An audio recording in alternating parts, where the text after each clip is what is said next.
క్రోధినామ సంవత్సరంలో శాస్త్రోక్తంగా సతచండీ యాగాలు. భక్తులు ఈ నెంబర్లను సంప్రదించండి.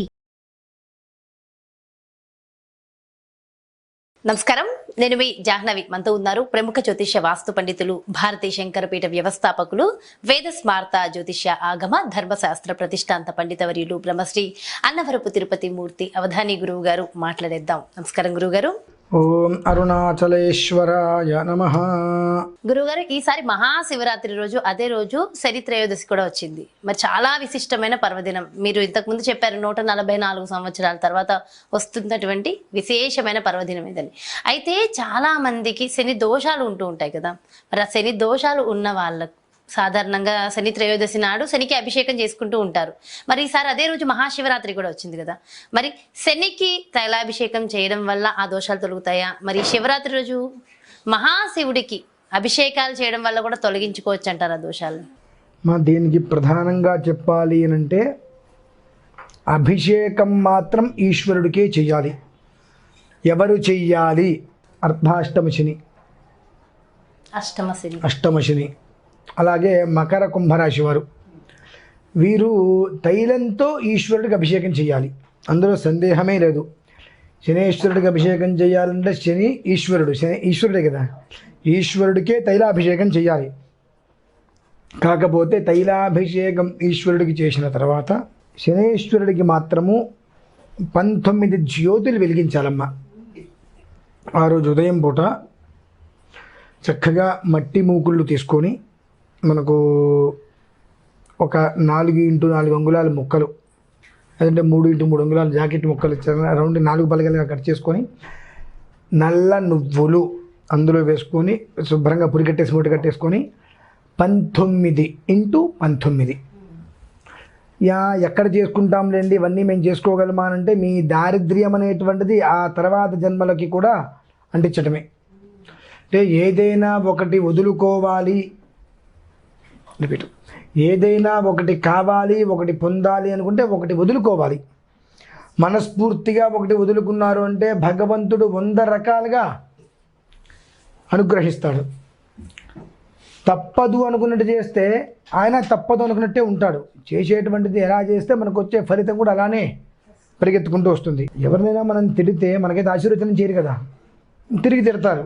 అలాగే మనం చేసే విధానాన్ని అనుసరించి మనకు ఆ ఫలితం ఎలా వస్తుందనేటువంటిది కూడా చెప్పబడి ఉంటుంది అందులో. అయితే 19x19 ఒక మూకుడులో 19 ఒత్తులు పెట్టుకొని శుభ్రంగా నువ్వుల నూనెతో తడిపేసి వాటిని జ్యోతులు వెలిగించి శనేశ్వర స్వామి దగ్గరకు వచ్చి ఆయనకి సంబంధించిన మంత్రం, ఏదో ఒక మంత్రం, నవగ్రహ ధ్యాన శ్లోకాల్లో ఉన్నాయి, ఆ మంత్రం తీసుకోవడమా, లేదంటే శమగ్నిరగ్నిభిస్కర ఛన్నస్తపతు సూర్య శంభాతో వాత్వరప అపశ్రధ, ఇది మంత్రం కాబట్టి దీనికి సంబంధించిన మంత్రాన్ని వింటూ చేయటమా అనేటువంటి తీసుకొని, లేదంటే శనేశ్వరాయ నమః అనా సరే ఆ మూకుడు ఇలా పట్టుకొని అందులో 19 ఒత్తులు పెట్టి హారతి ఇచ్చి అది పట్టుకొని 19 ప్రదక్షిణాలు చేయాలి స్వామివారికి. చేసిన తర్వాత ఆ మూకుడు తీసుకెళ్ళి మళ్ళీ పక్కన ఒక హోమగుండం లాంటిది చిన్నది పెట్టుకుని ఈ ఒత్తులు మొత్తం అందులో వేసేయాలి.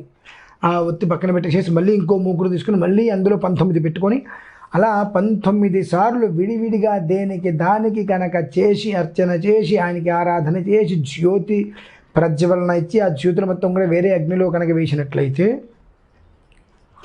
ఆ శనేశ్వర స్వామి వారికి సంబంధించినటువంటి రుగ్మతులు యో దోష సమజని తద్దోషాలన్నీ కూడా నిర్వీర్యం అయిపోతాయమ్మా. ఎందువలన అవుతాయి అంటే అక్కడ మనం చేసేటువంటి దాంట్లో జ్యోతి స్వరూపం ఏ రకంగా మనం ఇచ్చాము అంటే ఆయనకి ఇష్టమైనటువంటి పదార్థం అగ్ని రూపంలో ఆయనకి అందజేశాం. అగ్ని రూపంలో ఆయనకి ఇష్టమైనటువంటి ద్రవ్యం అందజేశాం. అందుకున్నటువంటి ఆయన సంతృప్తి చెందాడు. సంతృప్తి నిజంగా చెందాడా లేదా అని మనం ఆలోచిస్తూ ఉంటే ఆ జన్మాంతం మనకు ఆలోచనే. దీనికి ఒక పెద్ద మనిషి ఒక విధానం చెప్పాడు. ఏం చెప్పారు అంటే, ఇద్దరు ఉన్నారు. ఆ ఇద్దరు కూడా దీర్ఘంగా ఆలోచిస్తున్నారు. ఏమని ఆలోచిస్తున్నారు? ఒక ఆయనేమో సముద్రం దగ్గర నిలబడ్డాడు, అలలు తగ్గిపోతే స్నానం చేద్దాము అని. అలలు ఎప్పుడైతే పూర్తిగా తగ్గుతాయో అప్పుడు స్నానం చేద్దాము అని. ఇంకొక ఆయన ఏంటి, కుటుంబంలో బాధ్యతలు ఎప్పుడైతే తీరిపోతాయో అప్పుడు చక్కగా దైవారాధన చేసుకుందాం అనుకున్నాడు. ఈ అలలు తగ్గవు, కుటుంబంలో బాధ్యతలు బాగుంటే వాడి స్నానము కాదు, వీడికి పుణ్యము రాదు. అంటే ఏదో వస్తుంది, ఏదో జరుగుతుంది అనేటువంటి విషయం మనకు అనవసరం. ఇప్పుడు మనం ఏం చేస్తే బాగుంటుంది అనేటువంటిది మాత్రమే అవసరం. మనం ఏం చేస్తే మనం బాగుంటాం, మన తర్వాత తరాలు బాగుంటాం అనేటువంటిది చెప్పబడి ఉన్నప్పుడు దాన్ని అనుసరించండి. నాకు అదేదో వస్తే నేను చేస్తా. అందులో చెప్పారు సత్యనారాయణ వ్రతంలో, నాకు సంతానం కలిగితే నేను వ్రతం చేస్తా అన్నారు. సరే, ఆయన దయామయుడు కదా, సంతానాన్ని ఇచ్చాడు. తర్వాత చేశాడా? ఎన్ని ఇబ్బందులు పడ్డాడమ్మా. అందుకని ఏదైనా చెయ్యాలి అనుకుంటున్నప్పుడు చేసేయటమే. నాకు ఇది వస్తే అది చేస్తాను అంటే, ఇది రాదు అది చేయలేవు. జీవితకాలము కూడా ఇలా ఉండేటువంటి దాని మీద ఒక గోలీ పెడితే ఎటుపడుతుందంటే చెప్పలేము. పడడం ఖాయం, ఎటుపడుతుందంటే దైవేచ్ఛ. అంటే కర్మ అనేటువంటిది చేయటమే మన కర్తవ్యం. కర్మ ఫలితాన్ని ఆశించి చేసామా ఉపయోగం లేదు. ఫలితం పరమేశ్వరాధీనం. ఫలితం ఎలా ఇవ్వాలి, ఎంత ఇవ్వాలి. మీరు ఒక కారు అడుగుతారు భగవంతుణ్ణి, మీకు కారు ఇవ్వకుండా ఇంకోటి ఏదో ఇస్తాడు. నేను అడిగింది కాకుండా వేరేది ఏదో ఇచ్చాడని మనం బాధపడతాం. నువ్వు అడిగింది అడిగినట్టు ఇస్తే అది నీకు ప్రమాదమా కాదా అని ఆయనకి తెలుసు, మనకి తెలియదు కదా. అంతే కదా. చిన్నపిల్లవాడు నాన్న కరెంట్ వేరు నేను ముట్టుకుంటా పట్టుకుంటూ లాగుతా అంటే, నాన్న అది వద్దు నాన్న అంతే వేరేది ఏదో ఇస్తాడు. మనం నేను అడిగింది కాకుండా వేరేది ఇస్తున్నాడు మనం ఫీల్ అవుతాం. కానీ ఆ కరెంట్ వేరు పట్టుకుని లాగడం వల్ల ఏమవుతుంది? బహువిధమైన ప్రమాదం. అది ఆ తండ్రికి తెలుసు, కొడుకుకి తెలియదు కదా. అందుకని తండ్రి కొడుకు అడిగింది అడిగినట్టు ఎందుకు ఇవ్వడం అంటే, అడిగింది ఇస్తే దానివల్ల ఎట్లాంటి ప్రమాదం ఉంటుందనేటువంటి విషయం తండ్రికి తెలుసు. ఎంత పిల్లవాడిని ప్రేమగా చూసుకుని నాకు సూది ఇవ్వంటే ఇస్తారా, పినిసం అంటే ఇస్తారా, ఇంత సన్న చీపిరి పుల్లం అంటే ఇస్తారా, గబిక్కిని అంటాడు, కంట్లో తీసుకుంటుంది. ఇవన్నీ తండ్రికి తెలుసు కాబట్టి చీపిరి పుల్లడితో గరిటిస్తాడు. గరిటిస్తే తగులుతుంది తప్ప కంటికేం కాదు. అది అసలు అంత బరువు మోయలేడు ఆ పిల్లాడు. అలా వాడికి ఏది అవసరమో అది భగవంతుడు ఆలోచించుకొని ఇస్తాడు. అది మనం తీసుకున్నాం అనుకోండి, దాన్ని మనం బ్యాలెన్స్డ్గా చేసుకోగలిగితే మనకి ఏదైనా వస్తుంది. మనకి ఇచ్చిన దాన్ని మనం బ్యాలెన్స్డ్గా చేసుకోకపోతే ఇంకో ఏదో కావాలంటే మనం బ్యాలెన్స్గా చేసుకుంటామమ్మా. కాబట్టి ఈ యొక్క అర్ధాష్టమ శని, అష్టమ శని, ఏలినాటి శని ఇది ఉన్నవారు మకర కుంభరాశి వారు కనుక ఆ రోజు నాడు ఉదయం చక్కగా ఈ విధానాన్ని కనుక అనుసరించారు అని అంటే అపమృత్యు భయం నాస్తి సర్వత్ర విజయప్రదం.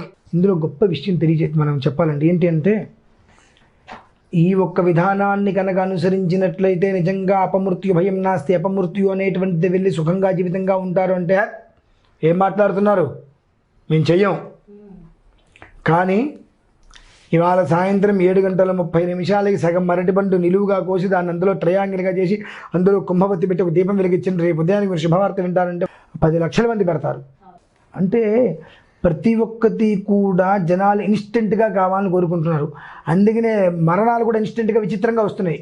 ఎలా పోతున్నాడో ఒక తెలియట్లా. కొంతమంది చనిపోయిన తర్వాత కూడా చనిపోయాడో తెలియట్లా. అంటే ఏదైతే వీళ్ళు ఇన్స్టెంట్గా కావాలని కోరుకుంటున్నారో ఆ కోరుకునే దానికి వికృతంగా వస్తుంది. ఎందుకంటే ప్రకృతి సహసిద్ధంగా కోరుకోవట్లా. ప్రకృతికి సహసిద్ధంగా ఉండేటువంటిది నువ్వు కోరుకున్నప్పుడు ప్రకృతికి వికృతమే నీకు వస్తున్నాయి అన్నీ.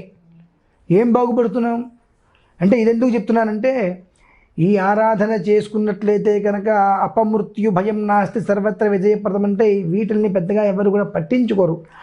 ఏమిటో చెప్పాలే మనకి ఎందుకు, మనం దీపం వెలిగించమని చెప్పలేదు కదా, మనకేం ఉపయోగం లేదు దీనివల్ల. ఈ దీపం వెలిగిస్తే అఖండ జ్యోతి వస్తుందంటారు, అఖండ ధనం అంటారు, అఖండ రాజయోగం అంటారు. ఇవన్నీ లేవు కదా ఇందులో. మనకెందుకు, మనం బ్రతుకుంటే కదండి అవన్నీ వచ్చేది. అదే కదా, అది గుర్తించట్లేదు.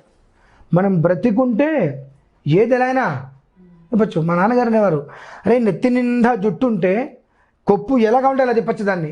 బోడి బిండు ఏం చేస్తాం, నెత్తి మీద జుట్టు లేదు, ఈ దువ్వింత పని ఉంది. అలానే మనం బ్రతికుంటే జీవించేటువంటి మార్గాలు, జీవన గమ్యాలు చాలా మనం వెతుక్కోవచ్చు. బ్రతికుండాలిగా ముందు. 2 బ్రతికుంటే ఉపయోగం లేదు, ఆయుష్ ఆరోగ్యం కావాలిగా. దీనికి చిన్న విషయం చెప్పి ముగించేస్తానమ్మా. మనకు ఎంతటి మహత్తరమైన తెలివితేటలు ఉంటాయంటే మానవుడు చనిపోయాడు పాపం, పైకి వెళ్ళాడు.